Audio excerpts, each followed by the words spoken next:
Hey, you wanna know what comes after 2016? Yeah, 2017.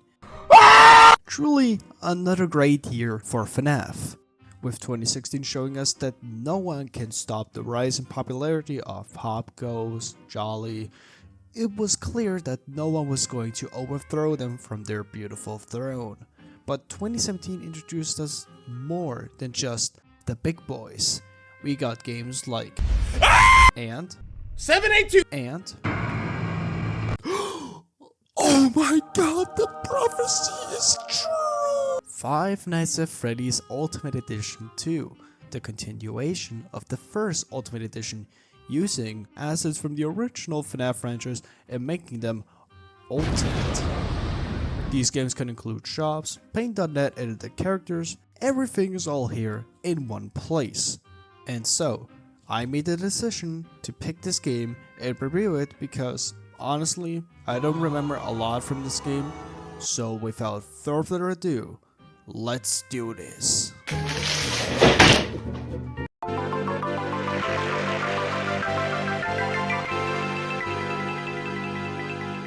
So what is FNaF Ultimate Edition 2?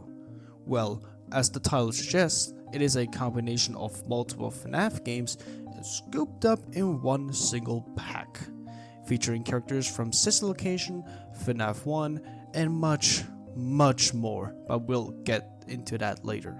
For the main cast, we got the Phantom Animatronics, a Phantom Axel, and a Freddy that can bend time in space, and lastly, whatever the hell this thing is.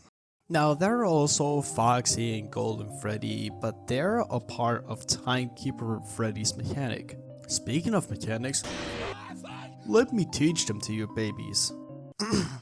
You're sitting in the office with two doors, a gigantic window into cameras, where on a few cameras you got a control shock, play audio, and a flashlight button.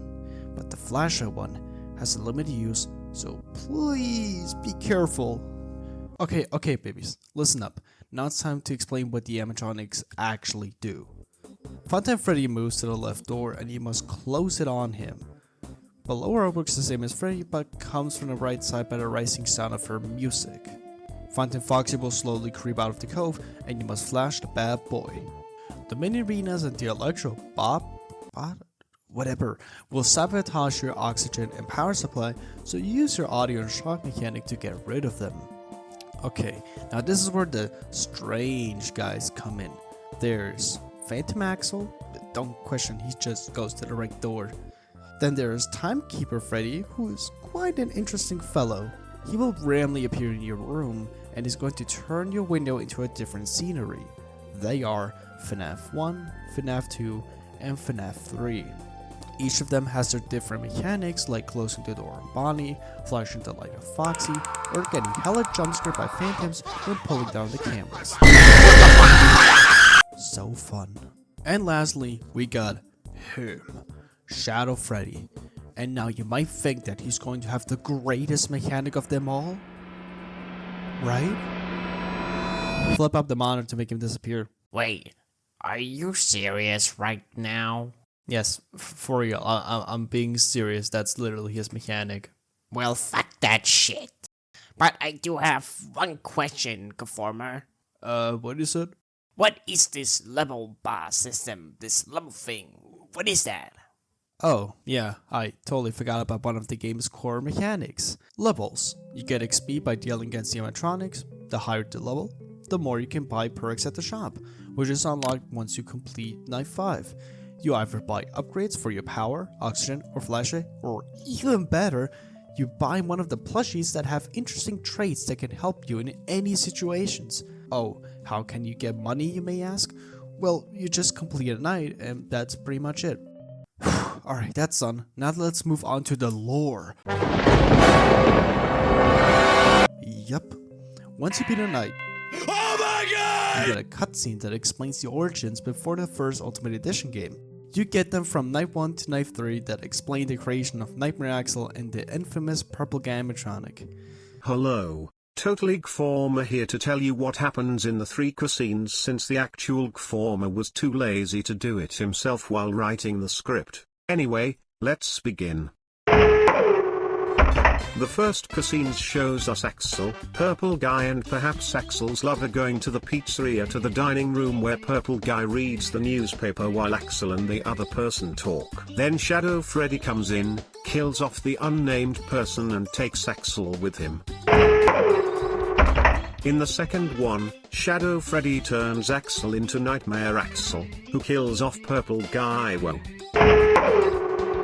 And then in the final cutscene, Ballora enters the room with Purple Guy and Axel. Following that, Shadow Freddy comes in with a shock, whatever the fuck it's supposed to be.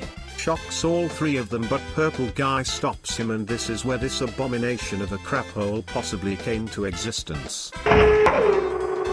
Thanks for watching this segment of Totally Gformer reviewing the cutscenes. Now let's move on to the next part of the video. So, yeah, that's the game. Now there is a custom night and an endless mode, but if I must be honest, you should know the gist already, so I'm leaving this up to you to figure that out for yourself.